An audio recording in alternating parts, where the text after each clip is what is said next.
Hello दोस्तों, welcome to this short.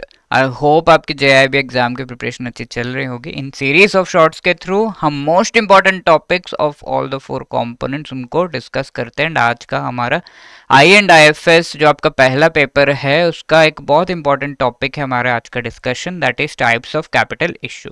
तो इसमें तीन टाइप के कैपिटल इश्यूज किए जाते हैं। Firstly, what is capital issue? अगर कोई कंपनी है उससे शेयर्स बॉन्ड्स को इशू करके, मेनली शेयर्स को इशू करके मार्केट से पैसा उठाना है, तो that is called a capital issue. Specifically mostly ये जो कैपिटल इशू है वो लॉन्ग टर्म के लिए होता है, 1 साल से ज़्यादा टाइम पीरियड के लिए।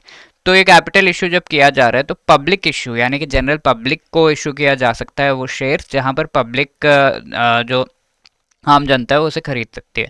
दूसरा है राइट्स इशू, जहां पर ऑलरेडी जो शेयर होल्डर्स है, लेट अस से 1 2 3 तीन शेयर होल्डर्स है, उन्होंने शेयर्स लिए हुए हैं, इन्होंने 20%, 30%, 40% ऐसे लिया हुआ है, तो इनको फिर से ऑप्शन दिया जाता है कि आपको और एक्स्ट्रा शेयर्स चाहिए तो 20, 30, 40 इसी प्रपोर्शन में या फिर जो भी प्रपोर्शन में ये शेयर्स लिए गए हैं उसका इक्विवेलेंट प्रपोर्शन में ये शेयर्स को फिर से जो है दिया जाता है। ऑलरेडी शेयर होल्डर्स को एसेंशियली शेयर्स दिए जाते हैं, तो that is called rights issue.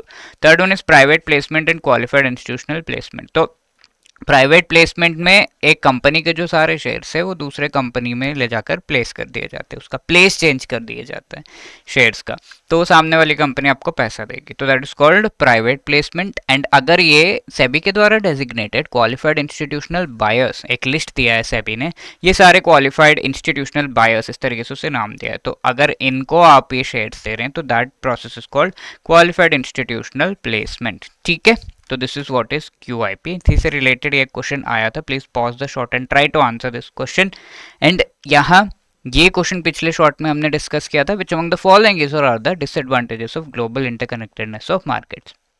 Increase in trade, तो ये तो डिसएडवांटेज नहीं है। वोलेटिलिटी इन द मार्केट, यानी कि बहुत ज़्यादा इंटरकनेक्टेड है, तो अगर कहीं पर कुछ इशू हुआ तो पूरे हर एक कंट्री में उसका इफेक्ट होगा, तो volatility. And that is an economic crisis, कई बार ये बहुत ज़्यादा हो जाता है तो एक इकोनॉमिक क्राइसिस बन जाता है, तो वो भी स्प्रेड हो जाएगा। तो 2 and 3 only, B would be the right answer. Thank you so much.